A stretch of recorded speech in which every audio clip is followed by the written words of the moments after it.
Hey y'all, it's your boy Tris, bringing you news and practice, even through our constitutional crisis. So, I'm in the room right now, but this video is probably going to have me filmed in a couple different locations, just depending on what timing offers best. But I just wanted to react to a few things under our new president, same as the old president, but they're going full white supremacist with it, full fascist with it. It's definitely giving growing up, thinking about the last days, but something my roommate's been saying to me leading up to the election has been, if you treat it like the last days, you're going to be living in fear rather than moving with purpose. And that's what we really need right now. Like, we need to build community, but we also need to keep watch. So I'm going to go over a few different videos that I will put in the description below and just give my reaction to different things and put it together as I normally do. The U.S. Constitution, currently, it's under a error 404 message. Could not be found. Previously, whitehouse.gov's About the White House page contained 4 sections: presidents, first families, the grounds, and our government. And that last one led you to a bunch of pages explaining the various branches of government as well as the Constitution. And the Constitution page not only listed out and explained each of the amendments, but also provided a basic explanation of how and why our Constitution came to be. That page's URL currently returns an error 404, and the new About the White House page contains information on just the White House, Air Force One, and Camp David. That's all people want to know about.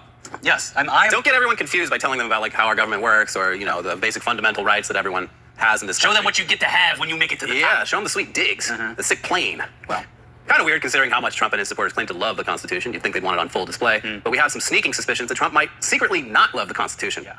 And one indication that that's the case is his executive order abolishing birthright citizenship, which is directly at odds with the very first sentence of the 14th Amendment. And it's nice to see that at a time when so many are bending the knee, attorneys general for nearly half the states in the country immediately sued to stop this unconstitutional madness. So, quick shout out to New Jersey, Massachusetts, California, New York, Connecticut, Rhode Island, Michigan, Colorado, Delaware, Nevada, Hawaii, Maryland, Maine, Minnesota, New Mexico, Vermont, Wisconsin, and North Carolina, plus Washington, D.C. Also, special shout out to the ACLU. Seems like at any other point, this case would just be an easy layup of a case because it's right there in the Constitution. But I guess we'll see how this shit plays out because things are happening a little different this time. Yeah. So to start off, Constitution cannot be found, democracy not found on the government's website, as well as, reproductive rights. But literally in trying to get rid of,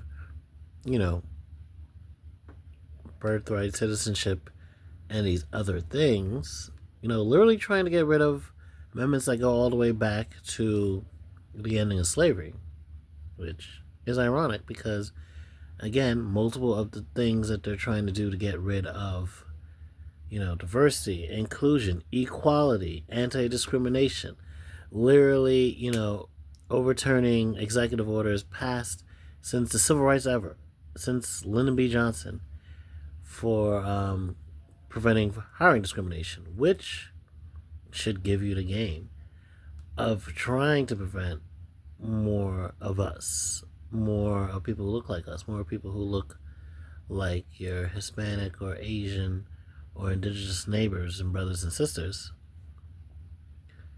trying to keep us from getting these jobs and getting these promotions and having any protection against discrimination while they try to do merit-based or / whitest is rightest based types of hiring.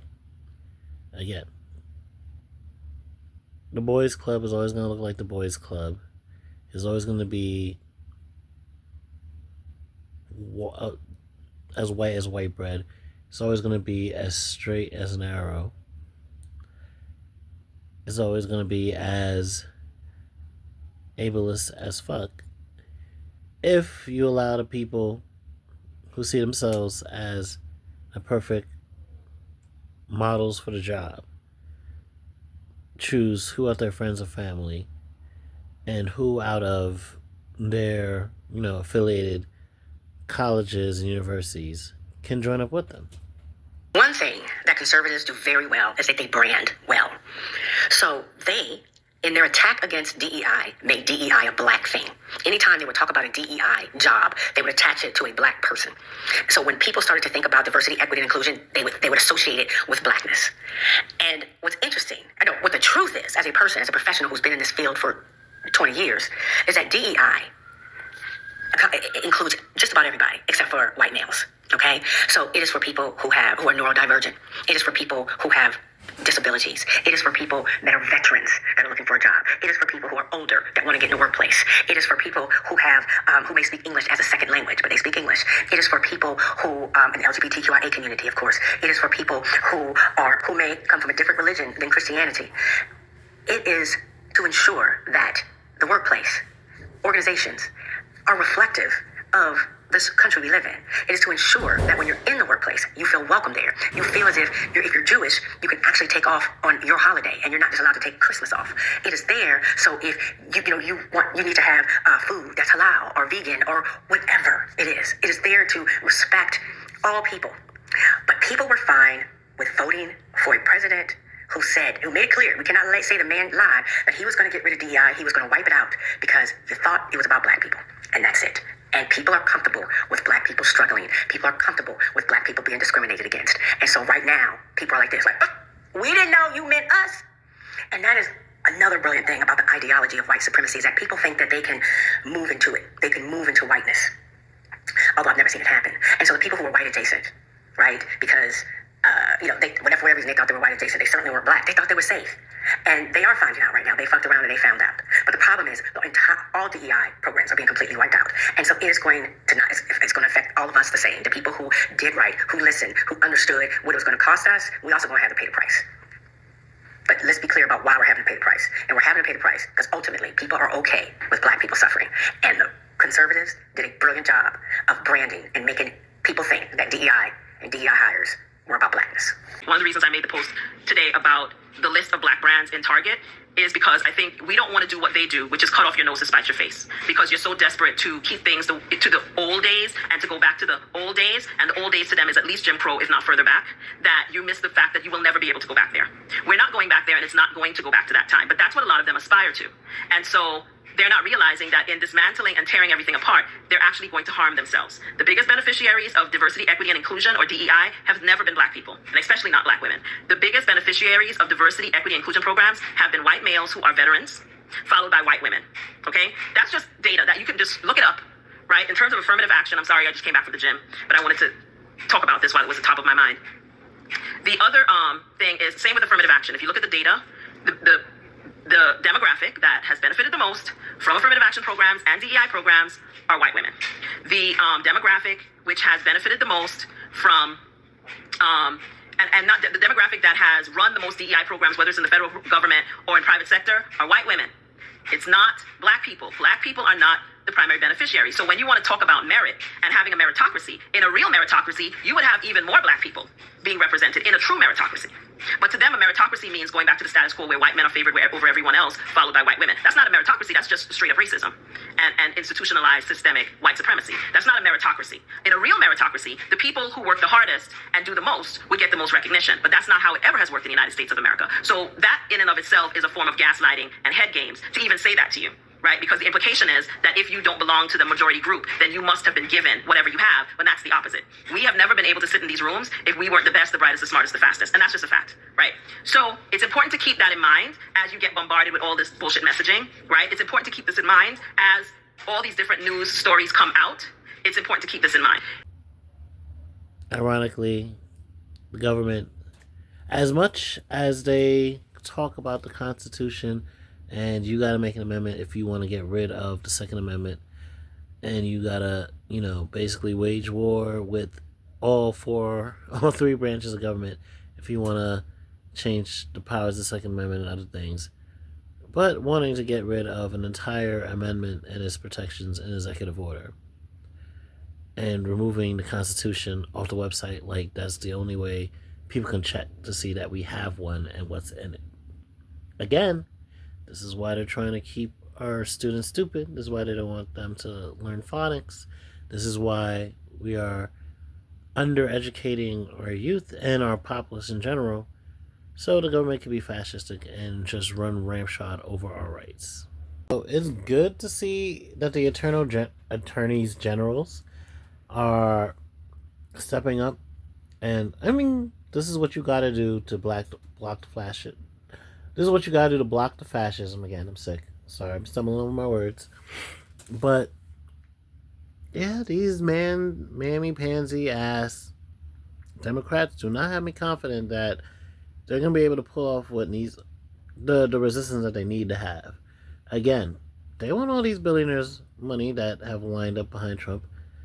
They still probably want Zuckerberg's money, even though he's made it like impossible to search up Democrat and other shit on his website. Guess Trump was serious about fixing it so, this was the last election we'll ever need to have. And who knows if they're taking that threat seriously. And again, they didn't learn anything from the first Trump, period. They spent that time talking about blaming Russia for Russiagate and getting him elected when it was their own incompetence. It was Hillary Clinton's own Pied Piper strategy that got us Trump in the first place. And it was their own incompetence with trying to rig the primaries, being willing to go along with corpse Biden, not having an open convention once he finally was convinced to drop out. And again, polls showed Kamala, what the biggest thing that did her in and kept her from winning was their position on Gaza. Meanwhile, Trump gets to pretend like, the ceasefire that was negotiated before he even became president, but that was like, and in the works for months and everything like that, and could have been approved at any time, except Netanyahu and Trump wanted to hold out, and Trump is still going to let them essentially appropriate all that area for, like he said, beachfront property and shit like that. So they're gonna get to steal that land that they bombed to shit. It's just he gets to say he stopped the genocide. Again, Democrats happy to fund the money to drop those bombs and to support that genocide and to talk down voters over it. This is kind of a big deal right here. We have a new YouGov poll that just came out. Ryan Grimm wrote a piece about it here in Drop Site News. Listen to this. Kamala Harris paid the price for not breaking with Biden on Gaza, new poll shows. 29% of non-voters who supported Biden in 2020 said U.S. support for the genocide was the top reason they sat the 2024 election, according to a survey by YouGov. 29%. So as you're about to see, that was the top issue that they cited. Hey, I didn't vote this time. Why? Because of that. So listen to this. From 2020 to 2024, Democrats saw a staggering drop-off in support at the presidential level, with some 19 million people who voted for Joe Biden staying home or not mailing in their ballots in 2024. Now, a new survey conducted by YouGov suggests Biden's support for Israel's unrelenting assault on Gaza played a surprisingly large role in the choice of those previous Biden supporters not to vote. The poll was paid for by the Institute for Middle East Understanding Policy Project, which has been an outspoken critic of Israel's assault on Gaza. Before firmly demonstrating that Gaza cost Democrats the election, it's important to keep a handful of caveats in mind. Even if October 7th and the resulting genocide had never happened, it's fair to assume some number of those non-voters still would not have voted and would have cited a different top reason for not voting. Citing a top reason for not voting is far different than it being the only reason not to vote. So this is Ryan's being very responsible here and putting every caveat in about how much you can say this led to the outcome. And because the turnout drop-off was smaller in swing states, Gaza may not have been decisive on its own. Whenever surveys confirm views we already hold or tell us things we want to be true, it's worth approaching their findings with increased skepticism. Still, even the most biased poll can only manufacture so much of a response. Even if the true numbers aren't as stark as this survey found, it points in a clear direction. Biden's ruthless support for Israel's genocide and the refusal of Democratic presidential nominee Kamala Harris to break with him hurt her among voters who stayed home. A previous survey taken during the election by YouGov and also sponsored by the Institute for Middle East Understanding Policy Project found strong evidence that Harris would be significantly boosted by breaking with Biden on Gaza and applying real pressure on Israel. But Harris chose not to do so. I remember that poll. Basically, the poll claimed there's a clear electoral advantage if when Kamala takes over, she just breaks with Biden on Gaza and says, I'm in favor of a ceasefire, I'm in favor of holding Israel accountable, I want to cut off the weapons to them because they're using them to violate international law, that would have helped her out massively. It's the top issue, right? It's the top issue. So the economy is up there as well, but that's below it, and immigration as well, but that's below it. And so I think the analysis is pretty clear, pretty straightforward at this point. I literally think we have, in hindsight, our perfect answers about this election. That, number one, if Kamala genuinely and sincerely broke with Biden on Gaza, that would have helped her colossally. Would it have been enough to get her over the edge? That's debatable. We can't know that for sure. But would it have helped her? It absolutely would have helped her. And then the other things, of course, that I always come back to, if Biden was able to get through the original Build Back Better bill. So in other words, if Kirsten Sinema and Joe Manchin didn't torpedo the original Build Back Better bill, that's another thing I think for sure the Democrats would have won and Kamala would have won. Because remember, that original bill had paid family leave, childcare, universal pre-K, free community college. It expanded Medicare. It had a higher minimum wage. It lowered all prescription drug prices, not just some of them, and it expanded the child tax credit. So imagine a world where Kirsten Sinema and Joe Manchin fell in line because Biden fought for it. We got the original Build Back Better passed, and imagine a world where Kamala broke with Biden on the issue of Gaza. I think in that scenario, I think there's no way she loses. So, again, I'm not going to look to no Democrats to actually hold the line again. Maybe AOC. Maybe she'll be the one who continues to stand up. She held the line against the ADL for trying to say Elon Musk Nazi salute was not a Nazi salute, which we all saw as a double Nazi salute that he did on the inaugural stage for the world to see. Under the new Trump administration, with all of America's tech oligarchs falling in line behind the president's agenda in ways previously unseen. And one of them, the one who bankrolled Trump's campaign and now has tremendous oversight over the government, doing a Nazi salute multiple times at an inauguration rally. With his multiple Hitler salutes that we already covered this week, which is, again, it has been fascinating, infuriating. He's just stimming. But he's stimming. The past autism. 24 Everyone with autism does a Sikh all day long. The past 36 hours or so has been a very telling window into the future of, actually that didn't happen, and if it did, it's fine. What you think you saw, you're wrong. Yeah. Now, for starters, that Hitler salute seems to have been the last straw for a lot of people. There was somebody who posted some anti-Jewish conspiracy theory on Twitter, talking about how Jews hate white people and they want to make white people go extinct and they're playing tricks on white people. And Elon responded to that and said something to the effect of, "You tell the actual truth." He, of course, praised the AfD in Germany, which is effectively a Nazi party. There's been a number of things. He believes in, the link between race and IQ and race and crime, and he's talked about it before. And so, I mean, he has far-right politics. There's no ifs, ands, or buts about it, and he sort of let the mask slip a number of times. He's also played around with the 1488, numbers before, and you know what that means if you've been in this portion of the internet, right? So he does this little game where he plays hide the ball a little bit. He tries to leave himself plausible deniability, but he'll give you moments like this to spark controversy and get people talking about him. But also, he usually tries to do it where there is some counter-argument you can make. There is some plausible deniability. There is, hey, I'm not sure if that was the thing that everybody thinks it is, but it gets people talking about him, it sparks controversy, and the people who need to get the message, get the message. So, for example, Nick Fuentes was out there like, oh yeah, he was definitely Zig Heil. Of course. That was like an I love Hitler move. So that's what Nick Fuentes comes out and says. Other people on the far right are claiming it and saying, yeah, that's what he was doing. It's not subtle, it's very clear. And then you have the centrists, people that are center-left, and people that are far-left, all of them are like, yeah, that was a Nazi salute. The only people that are seemingly claiming that is not a Nazi salute, and he's just autistic, and this is just wild hand gestures because he has Asperger's or whatever, it's like, I don't want to say center-right people, but it's people who are on the right who are not card-carrying Nazis and white nationalists. Those are the people who are saying, oh no, we just got really excited, bro, I don't know what you're talking about, bro.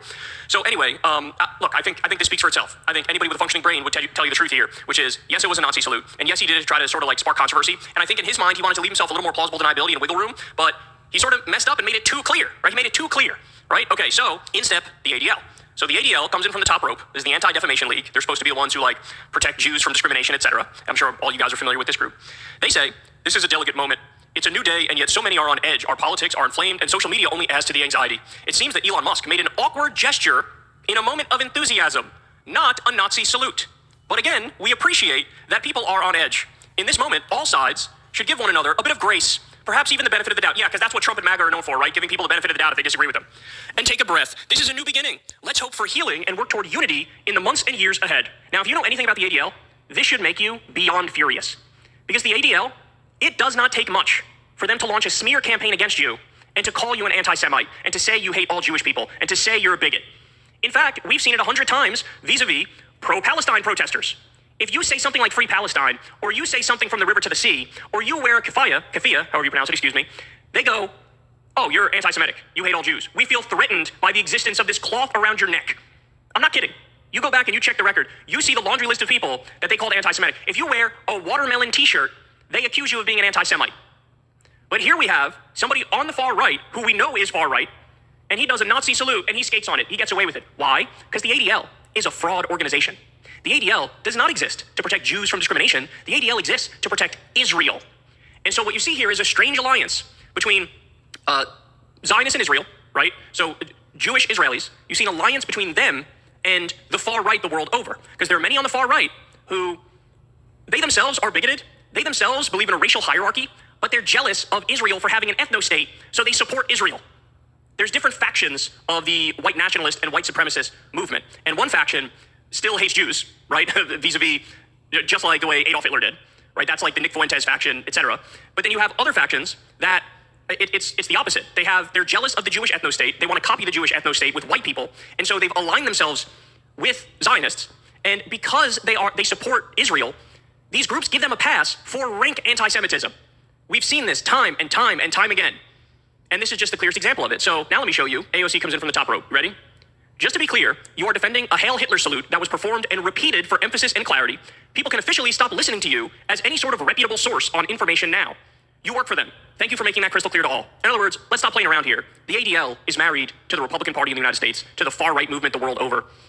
And you are more than happy to find common cause with far-right anti-Semites as long as they're also Zionists and they like the Israeli ethno-state and they want to copy the Israeli ethno-state. Right? If you're one of the far-right people who is anti-Israel and anti-Jew and genuinely bigoted in that sense, then they go, screw you, right? Like the Nick Fuentes types. They're more than happy to condemn the Nick Fuentes types. But if you're an Elon Musk type who is anti-Semitic, has put out their anti-Jewish conspiracy theories, but you met with Netanyahu, you met with Ben Shapiro, you went to Israel, you regurgitate their propaganda, and you support Israel because it's an ethno-state and you're jealous, in that scenario, you're fine.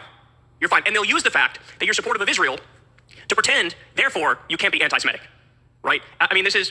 The mirror image of this is what they do to pro-Palestine folks, right? People who don't have a bigoted bone in their body, they don't have an anti-Semitic bone in their body, they just want to see Palestinians get their human rights, and so they're critical of the ethno-state of Israel for their mass atrocities, and they're called anti-Semitic, even though they're not anti-Semitic, right? So the ADL's politics are a mess. They're a joke. They're pathetic. If your mission is to protect Jews from anti-Semitism, then to snuggle up to brazen anti-Semites because they're Zionists, that is absolutely fucking pathetic. And AOC is calling it out here. But again, a lot of organizations are bending over backwards to get in line for the richest men in the world and the most powerful bigots in the world, even though they had the exact opposite tone for anybody who wanted to protest genocide. But yes, it's good to see the attorney generals and federal judges doing what they can to stop him trying to get rid of birthright citizenship and stop him from, just immediately running rampshot over the border and over immigration. How likely that is to last, how likely they are to stand united on that, we'll see. But again, we got in this place because of the failures of our system. Yeah, but speaking of executive orders, many of them were related to tech, or in the case of Doge, they were about putting a tech billionaire in charge of government oversight. And ever since the Department of Government Efficiency was announced, the big question has been how the hell something like that would actually work, especially with Musk not technically holding a cabinet level position. It turns out Doge isn't even a new department or even a new entity. It's literally just a rebrand of the existing U.S. digital service that was created under Obama, with the USDS abbreviation now standing for U.S. Doge Service. Yes, that's an abbreviation within an abbreviation. Hell yeah. Very efficient, of course. Very efficient. Efficiency is the number one goal. We got abbreviations contained within abbreviations. That's down right. here at Doge. Now, as for what this means for how Doge will work, here's Business Insider. Experts said bringing Doge inside the federal government could avoid legal headaches. Minutes after Trump became president, Doge was hit with 3 lawsuits. But it also raises new issues. Doge is now subject to new transparency and ethical rules, particularly around public information laws. Being a part of the government also means Musk can't use his private fortune to fund Doge's operations, though one expert told BI that there would likely be easy ways for Musk to get around those limits. Yeah, no shit. Doge's mission, per the executive order, is now to implement the president's Doge agenda by modernizing federal technology and software to maximize governmental efficiency and productivity. Meanwhile, Trump's Office of Personnel Management is making moves reminiscent of Doge's initial goals, asking federal agencies to put together lists of workers they could easily fire. Cool. And a lot of those workers did get fired at 5 p.m. today if they had anything to do with any perceived DEI initiatives. Yeah, basically, if they're not white, clearly they weren't qualified for the job. So get them out of there. So, cool.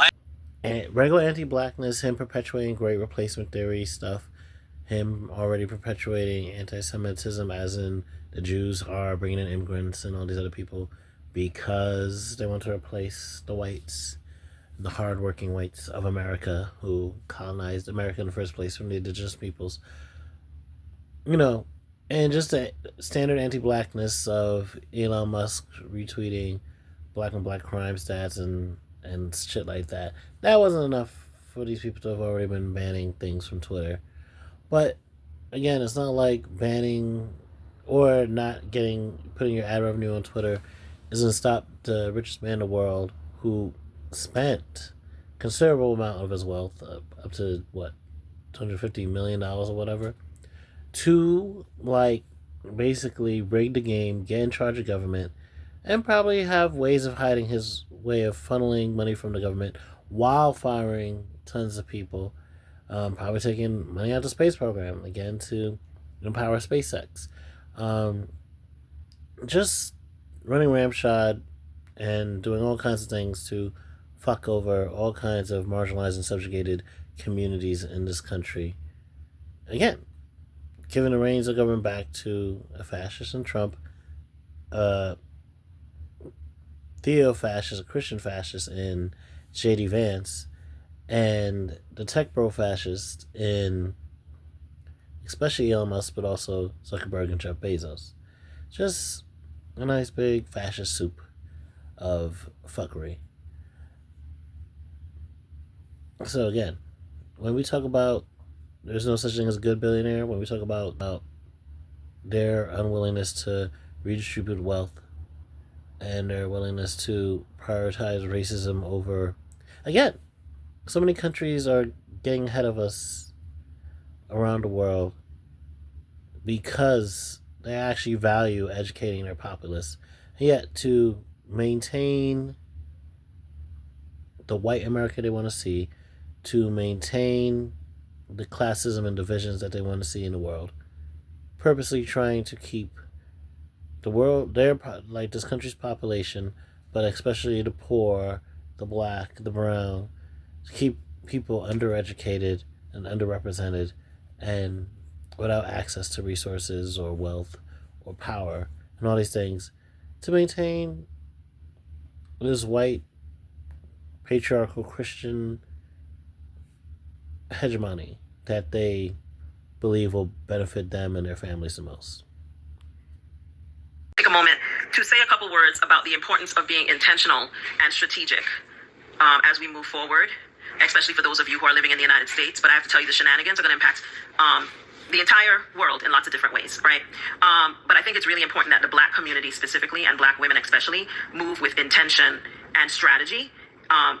What is going on right now, like day after day after day of being bombarded with the next atrocity and the next atrocity, is because part of the strategy of Project 2025 and the incoming administration is to keep people in a state of hysteria. And a lot of it is have you look over here so you're not looking over there, because what really you need to know about is what's happening over there. So they spend a lot of time trying to make you look over here. So it's really important to engage in critical thinking. And unfortunately, critical thinking is something that a lot of Americans are devoid of, especially a very particular demographic. And it's intentional, right? The defunding of the Department of Education since the Reagan era, these things are intentional things. What we are experiencing now is a culmination of plans that people have been cooking since the Civil Rights Act of 1964. I think a lot of Black Americans, especially my generation and these two generations after mine, have become very comfortable and complacent, especially after they saw one single biracial man get elected president, that America was different. America is not different. Right? And there are groups of people who have been planning ever since the 1964 Civil Rights Act and the Voting Rights Act to dismantle everything. And they have been working hard and playing chess while many others have been playing checkers. And so it's really time for us to change our strategy and to act differently than we have been acting, right? And so it's important for us to be strategic. It's important for us to know who we are and whose we are at this time, right? Because if you don't really understand who we are and how we got here, you're not going to make it over the next 4+ years, right? Because what they are doing, the over there that they don't want you to pay attention, is the rigging of the system that they are continuing to do post-election to ensure that they get to stay in power. The only way that the Republican Party can stay in power is if they cheat, right? And that's just a fact. And the record will reflect eventually how they won the last election, and the same tactics are going to be used to win the next one. So in the meantime, what we need to pay attention to is making sure that we are registered to vote in the upcoming election in 2026, in 2020. This is 2025, 27, 26, 27, right? I believe the next election is 2026. I'm right, 2024, 2026. So there's another election next year, right? So they're going to spend a lot of time throwing everything but the kitchen sink at the wall, right? And there's going to be litigation, there's going to be lawsuits, there's going to be company after company coming out, kissing the ring, saying that they are no longer having DEI programs. Some of them will instead call these initiatives something else. You notice they're now targeting private institutions because they want to bar Black and brown people from access to higher education. Why? Because one of the end games is to replace the undocumented workers with us, right? And so you don't want all of these people to continue to be going to college and graduating from college. You want to continue telling them that college is not that important, which is a narrative I'm sure many of you are hearing a lot in social media, and that instead you need to do other things so that college then becomes the reserved again for only the wealthiest people, right? Home ownership will again become reserved only the wealthiest people. As the equity funds are buying up real estate all over the country, making it harder for people to buy homes.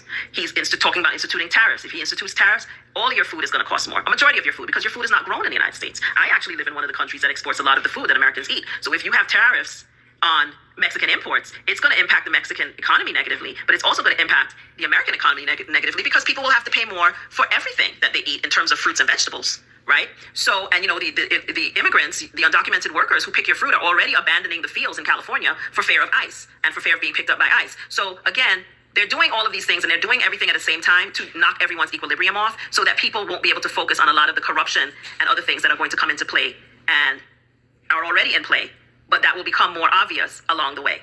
If people are so beaten down and can barely figure out how they're going to eat every day, they don't have time to push against a system that is corrupt. And so I think it's important for us to be paying attention and intentional about our choices. And what that means to me is don't just have a knee-jerk reaction. Okay, we're boycotting everybody. No. The reality is that black people in terms of economics have come much further than they were 30, 40 years ago.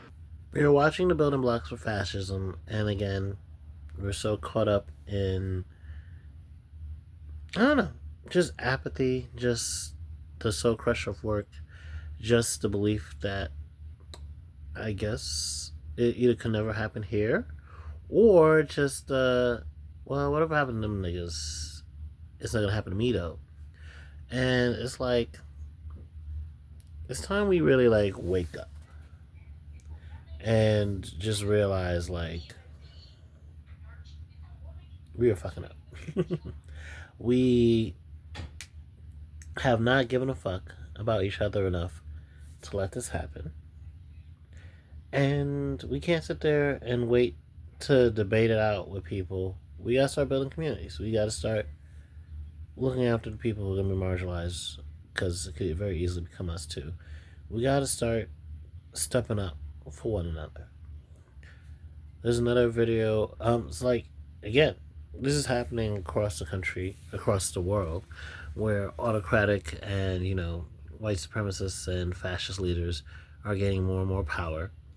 And it makes sense that in the face of climate change, people are going to be giving a fuck less about, even if they don't want to recognize climate change as a reality. If you're saying climate change is normal and natural, you're still acknowledging existence, even if you don't want to acknowledge people are part of it. And as I say to people in the streets all day, every day I'm out working, you really don't believe in climate change, you still want clean air, clean water, right?